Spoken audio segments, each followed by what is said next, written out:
وسهلا بحضراتكم في قناة السلامة أولا مع فيديو جديد. الفيديو ده أنا قلت أعمله في عجالة كده بمناسبة مهمة جدا، وهي فصل الشتاء.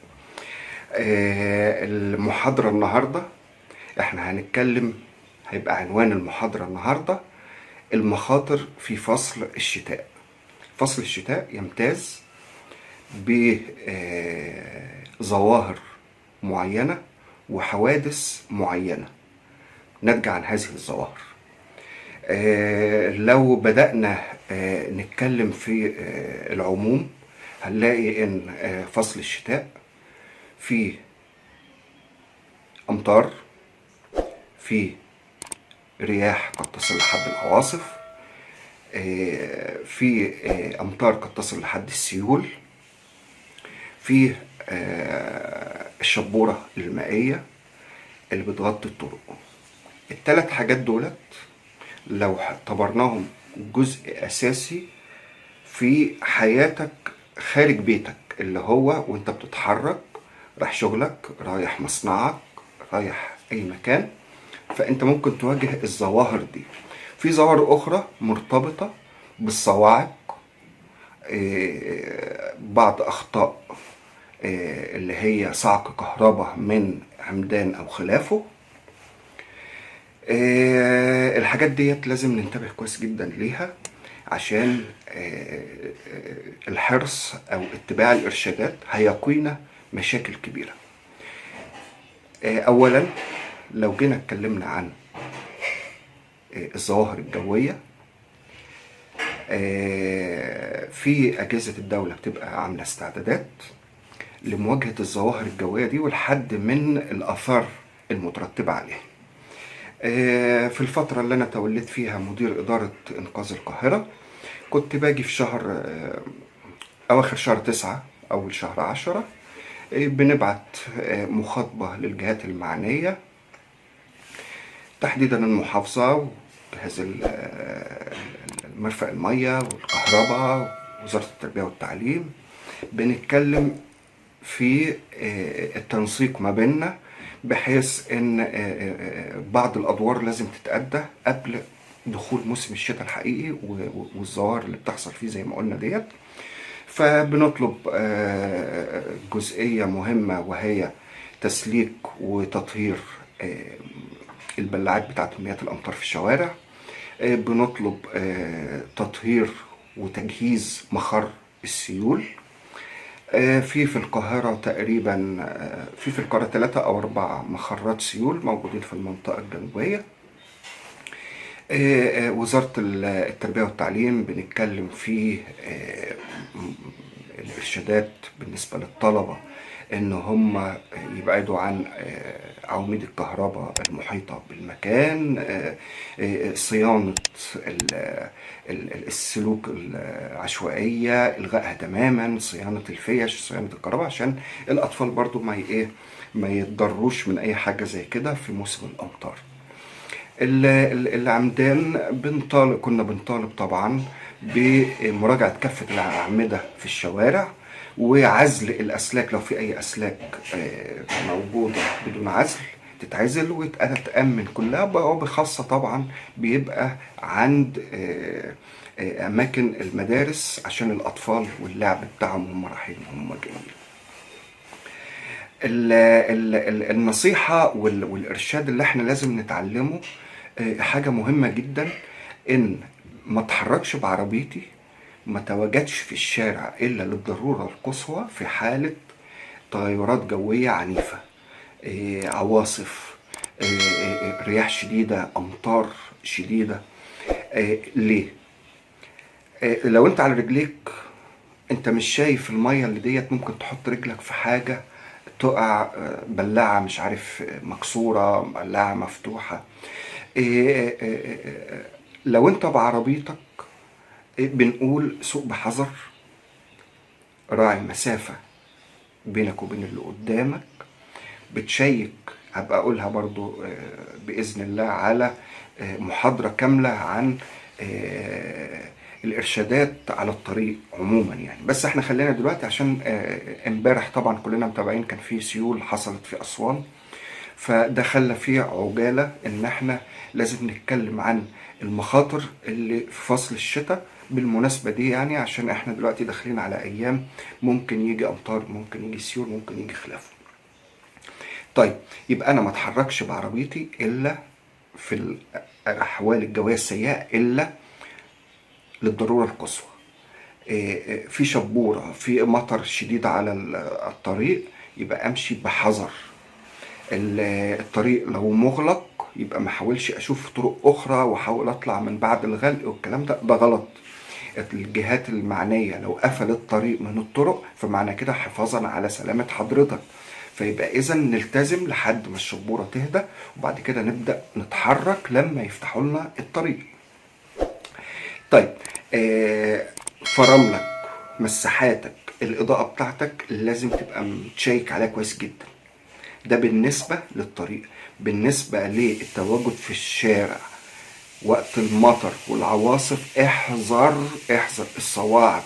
ما تبقاش واقف جنب عمود حتى لو ما هوش الحمد لله ما فيش كهرباء بتاع ولازق فيه، ممكن تيجي صاعقة ما تضمنش تكهربك. طيب يبقى اذا نراعي باختصار في سريع الحذر من الصواعق، التحرك اللا مطلوب او اللي ملوش داعي في وقت المطر، في وقت الشبورة. نشيك على عربيتنا ووسائل الامان عندنا، نمشي بحرص شديد. طيب دي كانت اول جزئية اللي هو على الطريق بالنسبة للمخاطر في فصل الشتاء. في مخاطر تانية جوه البيت. رقم واحد لازم نراعي ان زي ما قلنا في المحاضرة السابقة ما شغلش دفاية قوية الفنوات على سلك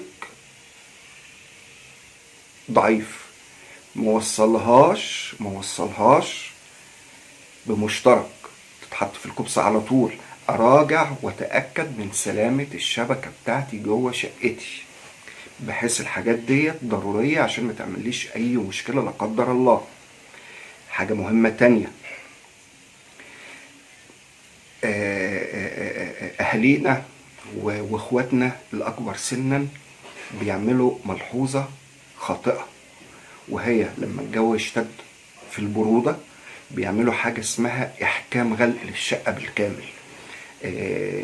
اسفل الابواب بيحطوا حاجات زي قماش كده، وفي الشبابيك حاجات قماش كده مش عارف عاملة ازاي، بحيث في النهاية عايزين البرد ما يخشش نهائي. ده في خطأ جسيم، وهو ان انا الاكسجين وتجديد الجو ليا جوه الشقة بقى ضعيف، قل. ففي الحالة دي لازم اراعي ان يبقى فيه منفس ولو حتة صغيرة في اي شباك، لازم تجيب لي اكسجين تغير الجو جوه الشقة. ده شيء مهم جدا لازم نراعيه. نراعي كمان بعض الظواهر الخطيرة اللي دايما بتحصل في فصل الشتاء، هي الاختناق الغازي. الاختناق الغازي بيجي منين؟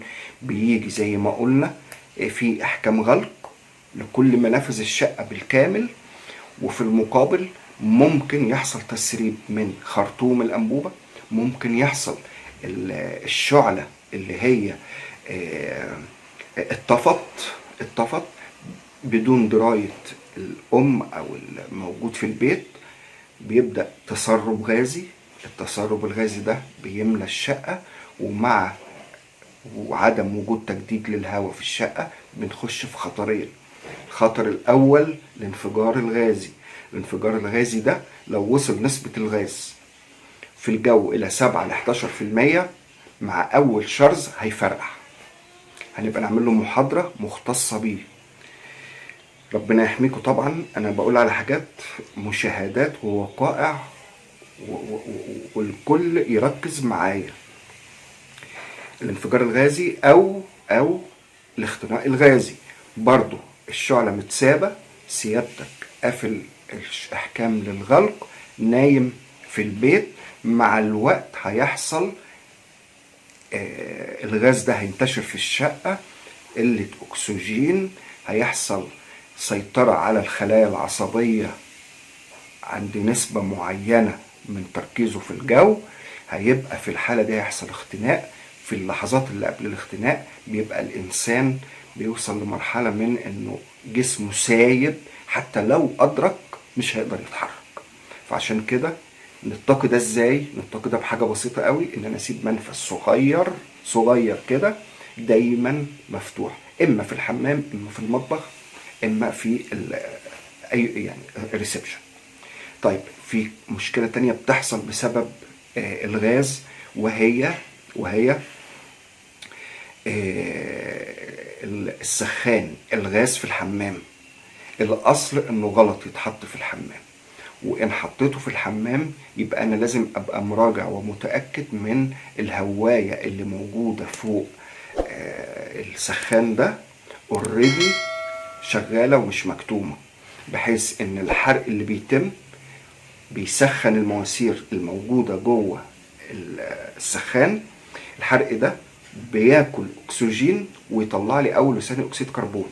لو الحمام مغلق ومحكم الغلق وأنا قافل على نفسي قوي ومشغل البخار، قال يعني هشغل المية السخنة قبلها ب10 دقايق عشان أخش ألاقي شبورة كده والجو دافي، ده خطأ أنا بحذر منه، محدش يعمل كده. لأن باختصار أنت قضيت على الأكسجين، بقى في بخار هواء حل محل الأكسجين في الجو، ثاني أكسيد كربون وأول أكسيد كربون تزايد، يحصل اختناق. ما دام أنت مقفل قوي كده، يبقى إذا نراعي الجزئية دي. في ناس بتركب سخانات بدون الرجوع للشركة، لو ما عندوش غاز بيجيب السخان ويحطه ويركب بمزاجه وأنبوبة، ومهوش عارف إن السخان ده لازم يبقى له هواية أو يستخسر يفحر ويعمل الكلام ده. أنا بقول الكلام ده في عجالة، لو عايزين حضراتكم نتكلم فيه في التفصيل في حلقة تانية مستعد. يبقى إذا إحنا قلنا جوه البيت عندي غاز، عندي التسرب غازي، عندي اختناق. أيضا الدفاية قلنا ما نحطهاش في مشترك، ما نسيبهاش قايدة ونخرج ونسيب البيت لوحده، لا، ما ننامش والدفاية شغالة، لأن أي خلل هيحصل أنت مش هتدرى. ففي الحالة ديت أنا المكان بقى دافي، أطفيها وأخش أنام. أتمنى للجميع السلامة. أنا حبيت أعمل الفيديو ده في عجالة على أساس يعني امبارح لما قلنا بنعيد تاني ونقول السيول اللي حصلت في أسوان، ربنا ينجي أهالينا وينجي الجميع يا رب بإذن الله. فإحنا نبدأ نجهز نفسينا من دلوقتي. هعمل حلقة برضو عن كل المخاطر في المنزل. أنا كنت الحلقة اللي فاتت عن الكهرباء، هنخش بالتفصيل وهقول ايه الاحتياطات اللي لازم تبقى عندي في بيتي كحد ادنى لمواجهة اي حاجة، وازاي اتدرب على استخدام الحاجة ديت عشان اواجه اي مشكلة كحريق او خلافه. واتمنى من حضراتكم التعليقات واي استفسارات تتفضلوا بيها، انا جاهز للرد. ولايك وشير للقناة والفيديو. شرفتوني واهلا بحضراتكم. شكرا.